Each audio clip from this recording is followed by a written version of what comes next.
आज कौन सी कहानी सुनाओगे रेखा जी? आज आपको ना सूरदास जी की सुनाते हैं। ठीक है, सुनाओ। सूरदास जी की कौन सी सुनाओगे? कैसे जन्म हुआ इनका। ओके, हाँ, ठीक है। सूरदास जी एक बार गोलोक में ना ऊपर निकुंज में राधा जी और भगवान अंतरंग लीला कर रहे थे। तो लीला कर रहे थे तो द्वार पे ललिता सखी खड़ी थी पहरे के रूप में। तो वो खड़ी थी और इतने में ये आ गए उद्धव जी। उद्धव जी आए तो उद्धव जी के मन में आया भी मुझे तो किसी से आज्ञा लेने की जरूरत ही नहीं, भी हमारी तो आपस में भगवान की वार्ता होती है। और वो जो एकदम बिना ललिता जी की परमिशन के अंदर जो चले तो ललिता जी ने रोक दिया कि आप ऐसे नहीं जा सकते। तो वो बोले भी ये तूने ऐसा कर्म क्यों किया, ऐसा कर्म तो मलेच्छ करते हैं कि जो भगवान से मिलने को रोकते हैं, तो ये तो मलेच्छ का कार्य है, तूने ये ऐसा क्यों किया भी। तो वो फिर ललिता जी बोले भी मैं यहाँ द्वार पे खड़ी हूँ तो कुछ मतलब तो होगा इसका है। भगवान वहाँ अंदर अंतरंग लीला में है, मैं द्वार पे खड़ी हूँ। कोई हर एक देश की अपनी अपनी वो होती है, वेशभूषा लगा लो, रीति रिवाज लगा लो। नीचे नीचे धरती पे अलग है, जब आप भगवान से वार्ता करते हो तब आपका अलग वो होता है। अब यहाँ भगवान की अंतरंग में और मैं पहरे पे खड़ी, यहाँ कुछ भगवान का अलग है। देखो कहीं जैसे कहीं अलग अलग व्यवस्था होती है सब जगह, उसके अनुसार हमें चलना पड़ता है। तो वो बोले, फिर ललिता जी बोली, क्या लगे आपके पास विवेक के नेत्र नहीं थे क्या, जो आपने बिना विचारे मेरे को एकदम ये बोल दिया कि मलेच्छ हो क्या आप है, तो आपके पास विवेक के नेत्र नहीं थे। तो इतने में ये दोनों आपस में बातें करे, इतने में से अंदर से भगवान और राधा जी आ गई। तो दोनों की वार्ता सुने तो वो बोले, देखो आप दोनों ही सत्य हो, अब आप दोनों की जो ये श्राप है ये झूठा तो जाएगा नहीं।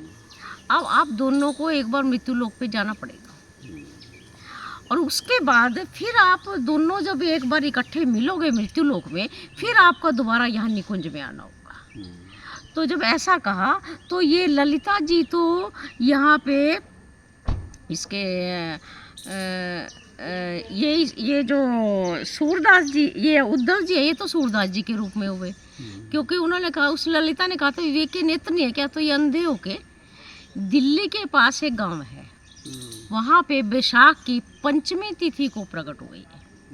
हाँ, ब्राह्मण दंपति के यहाँ जन्म लिया इन्होंने। जन्म लिया तो अंधे, और जो इनके माता पिता की जो आशा थी वो निराशा में बदल गई।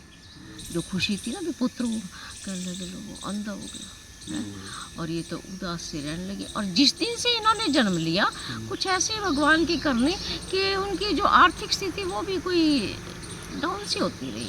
हाँ, तो वो एक बार ये बोले, कहने लगे जिस दिन से ये अंधा पैदा होया उसी दिन से घर में की स्थिति खराब हो गई।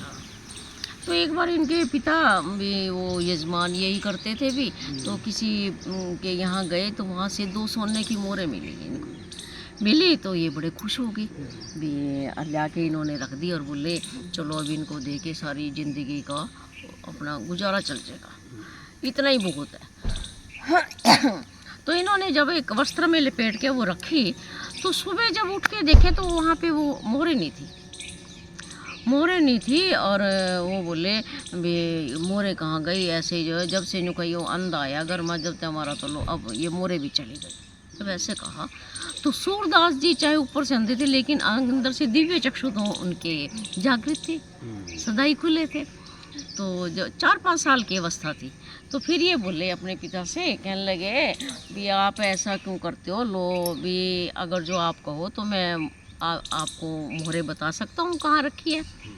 तो बोले बता दे, इससे ज़्यादा क्या। हाँ, तो इन्होंने कहा कि फला फला आप जाओ वहाँ पे जाके देखो आपकी मोहरे मिल जाएगी। तो इनके पिता ने जो देखा सच में वहाँ मोहरे रखी, और तो उनका तो प्रसन्नता का ठिकाना नहीं रहा, गाला नहीं रहा। और उससे पहले इन्होंने सूरदास जी ने वचन ले लिया था अपने पिता से कि भी आप पहले आपको वचन दो, क्या वचन की क्या जरूरत है भी, कहने लगे नहीं, आपको वचन देना पड़ेगा, तब मैं आपको बताऊंगा कि मोरे कहाँ हैं। इन्होंने वचन दे दिया कि वचन, उसने कहा वचन में ये कहा कि यदि आपकी मोरे मिल गई तो फिर मैं यहाँ घर में नहीं रहूँगा, फिर मैं घर छोड़ के चला जाऊँगा। तो फिर वो बोला भी, उससे पहले सूरदास जी के पिता बोले भी मैंने इसका क्या सुख है, तो चला जाएगा चले। लेकिन जब वो मोरा मिल गई और उनका तो पुत्र प्रेम जाग गया, बोले भी मोरा तो मिल गई, बिताए क्यों जावे है। और वो ये भी लगा कि इसकी वजह से मिली। तो वो बोले भी देखो आपने वचन दिया था, अपने वचन से ना मुकरो। और यदि वो बोले भी नहीं अब मैं तेरे को नहीं जानता, कहने लगे यदि आप अपने वचन से फिरोगे, यदि मैं आपको मोहरे दिलवा सकता हूँ तो आपके मोहरे ले भी सकता हूँ। इन्होंने कहा तो फिर इनके पिता बोले भी मोरा जाने से तो अच्छा यो आंध्रो ही चला जावे। तो अपने सूरदास जी चल दिए जो, तो कहीं जाके एक पेड़ के नीचे बैठ के, अंदर से इनका भाव यही था कि मैं तो भगवान की भक्ति करना है, मैं कोई यहाँ रहना थोड़ा है। तो और वो तो अपने वहाँ से भक्ति लगे कर बैठ के भगवान के कृष्ण लगे कर। और वहाँ आसपास वालों ने देखा भी अंदर तो है ही कुछ है नहीं, हमने थोड़ी बहुत ही व्यवस्था भी कर दी, बैठने उठने को वो कर दिया। तो थोड़ी सी देर में शाम को देखा है, जब वो वहाँ रह रहे थे तो एक चरवाहा आया तो वो आके ना रोने लग गया। तो सूरदास जी बोले भाई क्या बात है कि रो क्यों रहा। कहने लगे महाराज ऐसे ऐसे करके मेरे मालिक की भैंस थी वो खोई गई, कि मैं घर जाऊँ तो जाऊँ किस तरह, मैं तो नहीं जा सकता। सूरदास जी बोले जा फला जगह चल जा, वहाँ तेरी भैंस मिल जाएगी। वो गए तो सच्ची भैंस मिल गई। हाँ, उन्हें मालिक ने बताया, मालिक भी बोला भी है, कहने लगे जी छोटा अंधा है, और उसने बता दिया। अच्छा आया आके और चरण स्पर्श करे, अगर महाराज भी आपकी वजह से ये हुआ, यदि आप कहो मैं आपके लिए थोड़ी सी व्यवस्था कर दूँ यहाँ, क्या आप रह रहे हो। सूरदास जी कुछ बोले नहीं, तो वो समझ गया भी चलो कर देते हैं। उन्होंने थोड़ी सी कुटिया बना दी वहाँ पे, कुटिया बना के और सूरदास जी वहाँ रहने लगे। ऐसी व्यवस्था हो गई तो फिर उनके अंदर से जगह कहने लगी कि घर छोड़ कर आया, ईब तो फिर यहाँ इतना कुटिया बनवा ली, भगवान धकेल रहे ना है। वो तो छोड़ के कुटिया और जी चल दे वृंदावन की तरफ चले।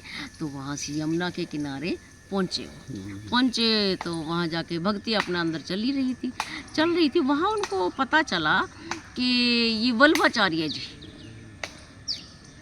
ये इसको सूरदास जी को इस संप्रदाय का, वल्लभ संप्रदाय का पुष्टि मार्ग कहा जाता है, जहाज कहा जाता है। इन्होंने ही इस संप्रदाय को चलाया।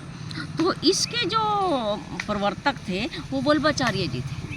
हाँ, तो इनको अंदर से था कि ज्ञान था, इनको पता था वल्लभाचार्य जी के बारे में। तो बोले भी मैं ना ये चाहता हूँ कि ये मुझे मिले और ये मुझे दीक्षित करें, अंदर से इनको प्रेरणा हुई। तो जहाँ वल्लभाचार्य जी बैठे थे, ये अपने भक्ति तो कर रहे थे तो अपना यमुना के किनारे, तो इनकी किसी से बात हुई, उनको कहा कि मैं इनके दर्शन करना चाहता हूँ, मिलना चाहता हूँ। तो वहाँ वल्लभाचार्य जी को बताया, वल्लभाचार्य जी आए भी ना, इनका कंठ बड़ा मधुर है, सूरदास जी का बताया ऐसे ऐसे करके हैं, दृष्टि नहीं है, और वो गाते बड़ा अच्छा है। अच्छा, वल्लभाचार्य जी आए आके बोले हाँ भाई कोई भगवान की सुना। तो इन्होंने पद गाया, सूरदास जी ने पद गाया। तो बोले भाई ये क्या कर रहा, तो कोई और सुना। हाँ, दूसरा सुनाया, 3-4 पद सुनाए, उनके पसंद नहीं आए वल्लभाचार्य जी के, क्या में आ रहा है ये, कोई ढंग का सुना कोई। तो फिर वो बोले भी मैं ढंग का कैसे सुनाऊँ, जब तक आपका आशीर्वाद नहीं मिलेगा मैं अंदर से वो निकल नहीं सकता। फिर वो परीक्षा ले रहे थे। हाँ, फिर वे देखे भी इसकी सच्ची निष्ठा है मेरे प्रति, गुरु इसको शिष्य बनाया जा सकता है। हाँ, फिर वो बोले अच्छा जा यमुना जी में स्नान करके आ।